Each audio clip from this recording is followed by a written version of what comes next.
Yo, what's up guys, welcome back to the channel, hope you're all okay. Welcome back to the second edition of this basic review, so the series in which I spend as little time as possible going through the most important and vital moments in a movie. The movie is of course one of 2016's biggest blockbusters, Batman vs Superman Dawn of Justice. Now this is a very long and filled movie with some amazing action sequences as well as some questionable moments, but if you want all of that stuff then this is the wrong video for you, because I'm kicking it straight off with the best moment of the entire movie, which is without a doubt the best example of Batman's combat prowess in the warehouse scene, where he decimates Lex Luthor's henchmen who are holding Superman's mother hostage in order to bend Clark to their will.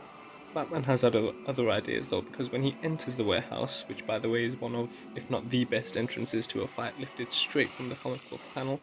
he begins an onslaught that shows us the most brutal live-action Batman sequences to date, from destroying 3 or 4 guys in hand-to-hand combat in close quarters to rearranging someone's neck and spine with one punch. It truly is one of the most brilliantly done action sequences in comic book history. Now the annoying part of this movie was very annoying, and it came in the form of Jesse Eisenberg's overzealous and cringeworthy Lex Luthor, a character I know as a strong and stern genius whose moral depravity makes him a dangerous and ominous threat, reduced to a whimpering, mumbling, self-contradicting megalomaniac, whose plan made no sense not even from his own perspective, as his goal was to wipe the threat of Superman's power over humans.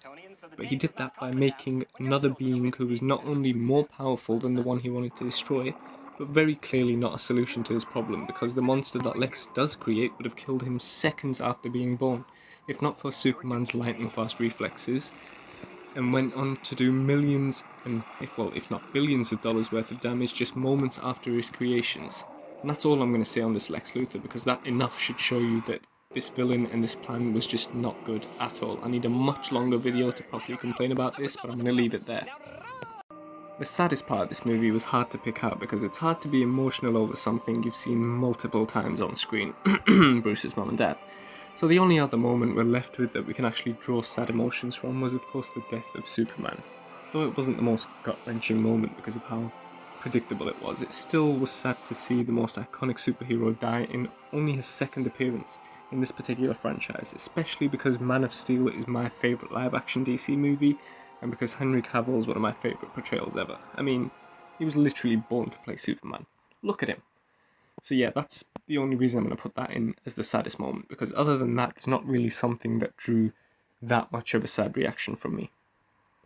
The integral part of this movie is the one scene that divided audiences like Moses parted the sea. It was of course the Martha scene, and up until this point in the movie, Bruce had nothing but hate for the Kryptonian because he was an outsider, an alien, powerful enough to threaten Batman's position as protector of Gotham and the human race.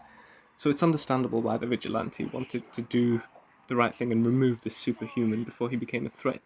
So basically Bruce's plan was similar to Lex's plan, except he had better execution than this supervillain genius. So yeah, instead of multiplying this threat by 2, Batman decided to just eliminate the one threat, which was a good plan. But back to Martha. The moment Clark mentions his mom's name, Bruce suddenly breaks into this lapse of memory of remembering his own mother. And after being told that Martha is also Clark's mother's name, this instantly humanizes Superman in the eyes of Bruce and gives him a chance to save Martha, something he couldn't do as a child watching his own mother, who was named Martha, die in front of him. So it was too good to pass this time around.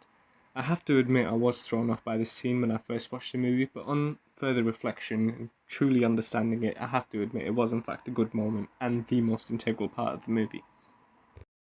The creative part of this movie centered around this new Batman, the first time we'd seen this version of Batman on screen, and boy did he deliver. Everything from his Batcave to his weaponry and the operating systems on his tech was so meticulously done to the point where you have to further analyse some of the scenes after watching the movie just to get the full scale of how much work was put into this introduction to this new, grittier, darker Batman who showcases not only his genius level intellect but also his physical prowess in one of the most nicely done prep scenes of him preparing and weaponizing kryptonite using a range of tech while also pushing his body to the absolute physical limit in the same scene, with one scene cutting from another.